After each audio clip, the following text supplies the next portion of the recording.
Vidi Batlolone masih bersama Anda di Kompas Siang. Saudara Wakil Menteri Imigrasi dan Pemasyarakatan atau IMIPAS, Silmi Karim, ditahan Komisi Pemberantasan Korupsi terkait operasi tangkap tangan di lingkungan kantor imigrasi Jakarta Barat. Sebelumnya, Silmi Karim menyerahkan diri ke KPK usai dicari penyidik KPK.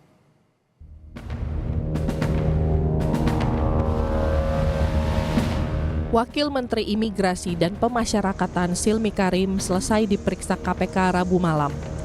Silmi tampak turun dari ruang penyidik KPK dengan menggunakan rompi tahanan KPK dan tangan terborgol bersama 8 orang lainnya. Itu Saudara SK yang merupakan Dirjen Imigrasi periode tahun 2023-2024. Adapun 8 orang tersangka kemudian hari ini langsung dilakukan penahanan untuk 20 hari pertama.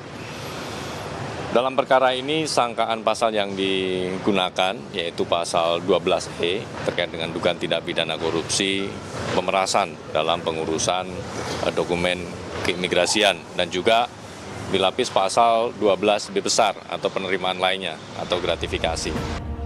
Sebelumnya, Silmi Karim menyerahkan diri ke gedung KPK Rabu malam.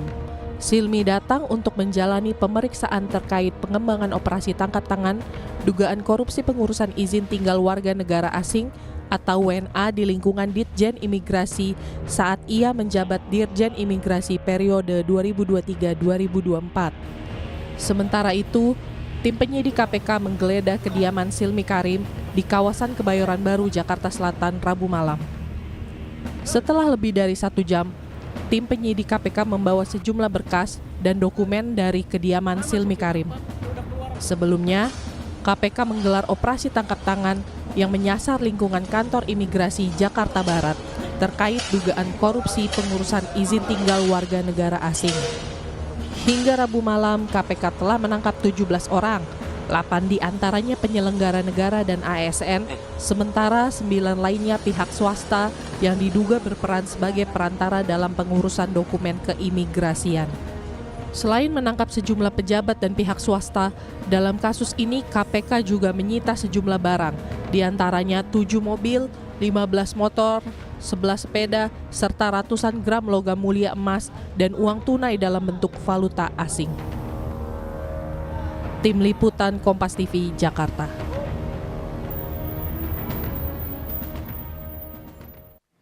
Saudara, lebih jelas terkait penahanan Wamen IMIPAS, Silmi Karim, dan sejumlah orang lainnya oleh KPK akan dilaporkan jurnalis Kompas TV Rahma Piliang dan juru kamera Julian Fernando dari Gedung KPK Jakarta. Rahma, selamat siang. Jadi apa alasan KPK menahan Silmi Karim?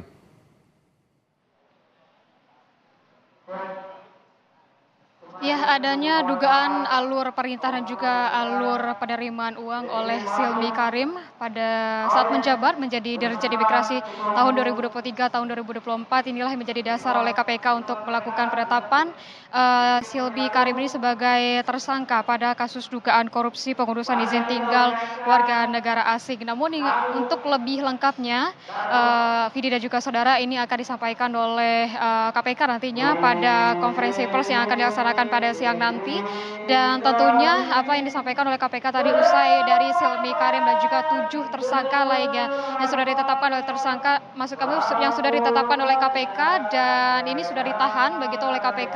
Tentunya ini terkait dengan pengurusan izin tinggal warga negara asing.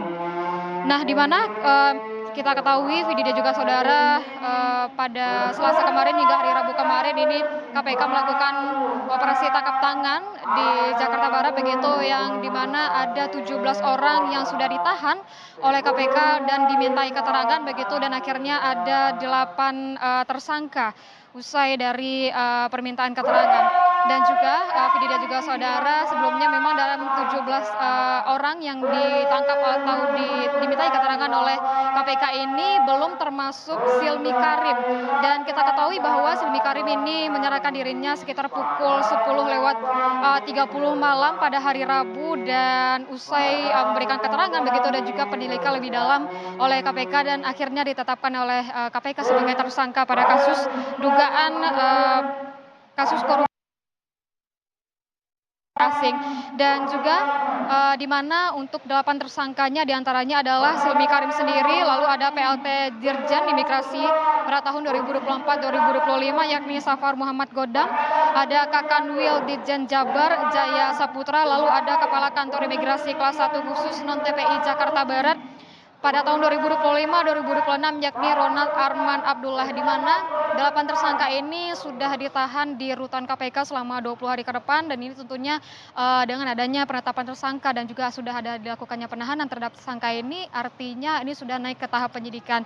Dan juga tadi yang disampaikan oleh juru bicara KPK Budi Prasetyo menyebutkan bahwa untuk rumah Silmi Karim ini memang sudah dilakukan penggeledahan dan juga sudah disegel menggunakan KPK lain begitu, dan ini bertujuan untuk melakukan penggeledahan lebih lanjut pada tahap penyidikan, Vidi dan juga saudara, tentunya untuk lebih dalam bagaimana tentang terkait dengan bagaimana untuk Silmi Karim sendiri dan juga 7 tersangka lainnya nanti akan disampaikan lebih lanjut dan juga lebih mendalam oleh KPK pada konferensi pers sekitar pukul 2 siang nanti, Vidi. Jadi Rahma, untuk konstruksi kasusnya seperti apa?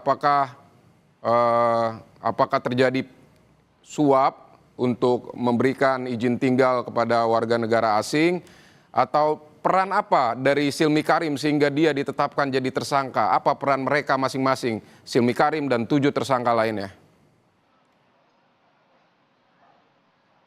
Nah ini Vidi dan juga saudara yang masih kita tunggu begitu ya dari KPK, di mana memang tadi saya sebutkan bahwa KPK akan merinci lebih dalam terkait dengan kasus ini pada konferensi pers nanti sekitar pukul 2 siang, dan akan disampaikan apa saja peran-peran dan juga apa yang terjadi sebenarnya begitu ya terkait dengan dugaan kasus korupsi pada pengurusan izin tinggal warga negara asing. Di mana kita ketahui memang tadi dari juru bicara KPK menyebutkan bahwa dugaan adanya alur perintah dan juga alur penerimaan uang dari Silmi Karim ini selama menjabat menjadi Dirjen Imigrasi pada periode 2023-2024. Tentunya ini yang akan didalami dan juga akan disampaikan nanti oleh KPK kepada awak media begitu ya, Vidi dan juga saudara, dan kita akan nantikan bagaimana konstruksi kasusnya dan apakah ini terkait dengan suap dan atau ada kasus tindak pidana korupsi lainnya begitu, dan kita tunggu yang memang Vidi dan juga saudara, ini merupakan rangkaian dari operasi tangkap tangan yang sudah dilakukan oleh KPK sejak Selasa lalu, dan juga dari KPK ini sudah melakukan penyitaan terhadap barang bukti begitu ya, ada beberapa kendaraan roda 2, kendaraan roda 4 dan juga logam mulia, serta adanya valuta asing dalam bentuk pecahan dolar Amerika Serikat dan juga dolar Singapura yang disebutkan tadi ada sekitar ratusan miliar rupiah. Namun untuk lebih lengkapnya akan kita tunggu bagaimana konferensi pers yang akan disampaikan oleh KPK pada siang nanti. Rahma, dari 8 tersangka, profil mereka memang Silmi Karim yang pada saat peristiwa yang diduga pidana itu terjadi yang jabatannya paling tinggi ya? Atau seperti apa yang bisa Anda sampaikan di sana? Dari 8 tersangka itu, Silmi Karim yang jabatannya paling tinggi? Iya, kalau kita melihat dari 8 tersangka yang ditetapkan oleh KPK begitu ya, memang kalau kita melihat daripada kasus ini yang dimana kalau Silmi Karim ini menjabat sebagai Dirjen Imigrasi pada periode 2023-2024. Dan juga kalau kita melihat tersangka lain yang sudah ditetapkan oleh KPK, yaitu ada PLT Dirjen Imigrasi pada tahun 2024-2025 yakni Safar Muhammad Godam, dan juga Kepala Kantor Imigrasi kelas 1 khusus non-TPI Jakarta Barat pada tahun 2025-2026 yakni Ronald Arman Abdullah. Kalau kita melihat dari profil dari tersangka ini, memang untuk jabatannya yang paling tinggi kita melihatnya adalah Silmi Karim, Vidi dan juga saudara. Tentunya bagaimana dengan pendalaman kasusnya dan juga peran dari masing-masing tersangka ini, ke-8 tersangka ini, kita tunggu bagaimana penjelasan dari KPK pada siang nanti. Kapan rencananya penjelasan dari KPK, Rahma? Iya, Vidi dan juga saudara yang saya sebutkan tadi pada siang nanti tadi disebut kalau ada juru bicara KPK ini sekitar pukul 14 waktu Indonesia Barat atau sekitar pukul 2. Jika tidak berubah waktunya, kita akan mendengarkan bagaimana penjelasan lebih lengkapnya dari KPK terkait dengan kasus korupsi ini. Vidi. Baik, pada pukul 14 waktu Indonesia Barat nanti Komisi Pemberantasan Korupsi akan menjelaskan lebih detail mengenai kasus yang menjerat Wakil Menteri Iminpas, Silmi Karim. Terima kasih Rahma Piliang untuk laporan Anda dari Gedung Komisi Pemberantasan Korupsi. Saudara, Dewan Perwakilan Rakyat menggelar rapat paripurna ke-20 masa persidangan kelima tahun sidang 2025-2026. Salah satu agendanya pengambilan keputusan atas revisi Undang-Undang Pengembangan dan Penguatan Sektor Keuangan.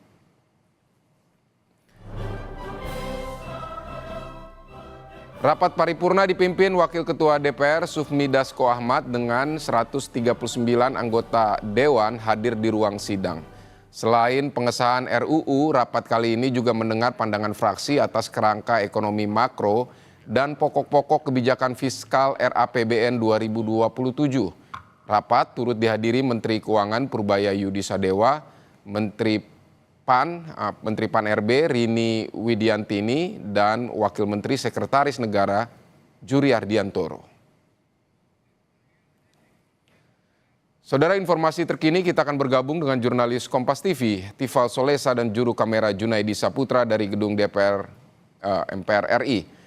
Tifal, seperti apa jalannya rapat paripurna soal pengambilan keputusan terhadap RUU tentang perubahan atas Undang-Undang Nomor 4 tahun 2023 tentang pengembangan dan penguatan sektor keuangan? Terhadap revisi Undang-Undang P2SK sudah diketok palu dalam rapat paripurna yang berlangsung hari ini, dipimpin langsung oleh Wakil Ketua DPR fraksi Partai Gerindra Sufmi Dasko Ahmad, didampingi oleh dua Wakil Ketua DPR RI, ada Cucun Ahmad Syamsuri Rijal dan Saad Mustafa. Dalam rapat kali ini sudah disahkan revisi terhadap Undang-Undang P2SK disahkan menjadi undang-undang, dan ini juga sudah disaksikan pula oleh perwakilan pemerintah, salah satunya oleh Menteri Keuangan Purbaya Yudi Sadewa. Dalam penjelasannya mewakili pemerintah hari ini di hadapan anggota Dewan, ada 17 topik yang termuat dalam revisi undang-undang yang sudah berjalan pembahasannya sejak Februari 2026 lalu. Merujuk lagi, setidak-tidaknya ada 2 putusan dari Mahkamah Konstitusi yang mengamanatkan pemerintah untuk melakukan perbaikan atau revisi terhadap Undang-Undang P2SK tersebut. Beberapa di antaranya menarik perhatian adalah terkait dengan Satuan Tugas Pencegahan Penanganan Pinjaman Daring dan Perjudian Daring. Ini berkaitan langsung dengan judi online dan juga pinjaman daring yang masih menjadi concern dari pemerintah hingga saat ini, terutama dari otoritas keuangan terkait. Kemudian adanya pembentukan Pusat Finansial Internasional Indonesia, dan juga yang paling menarik perhatian adalah masalah penyelidikan dan penyidikan di sektor jasa keuangan serta mekanisme keadilan restoratif atau restoratif justice.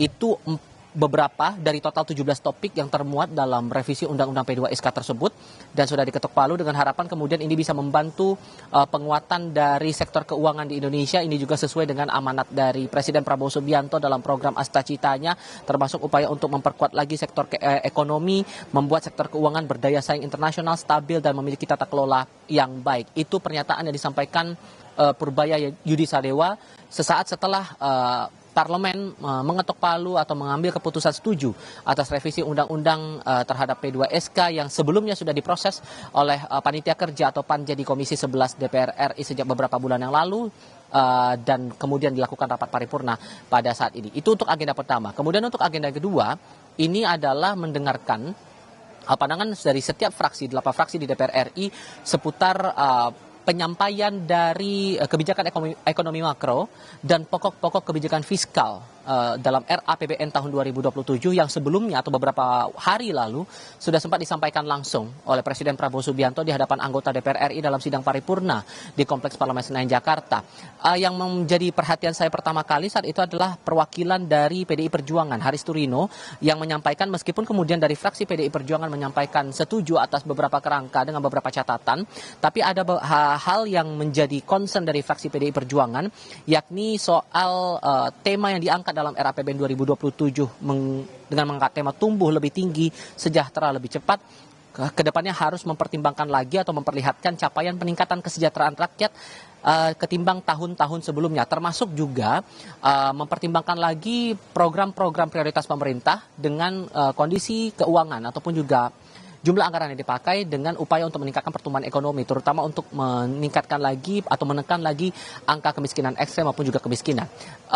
Itu baru dari fraksi PDI Perjuangan. Sementara untuk perwakilan dari 7 fraksi lainnya, ini akan mendapatkan giliran, masih akan menyampaikan pandangan-pandangan dari beberapa fraksi. Saya sudah sempat melihat ada fraksi Golkar, Nurul Arifin sudah menyampaikan beberapa poin, kemudian dari perwakilan fraksi Partai Gerindra, Wihadi Wiyanto, anggota Komisi 11 DPR RI juga sudah menyampaikan pandangan fraksinya atas kebijakan ekonomi makro yang sudah disampaikan oleh Presiden Prabowo Subianto beberapa hari lalu. Dan ini masih akan terus bergulir, termasuk nanti kita akan mendengarkan juga keterangan dari pimpinan DPR RI soal kondisi ekonomi terkini dan respons atas pengesahan RUU P2SK dan juga respon dari setiap fraksi atas kebijakan ekonomi makro yang disampaikan pemerintah beberapa hari lalu. Vidi. Tifal Solesa, terima kasih untuk laporan Anda dari gedung DPR MPR RI Jakarta. Terima kasih Tifal, selamat bertugas kembali.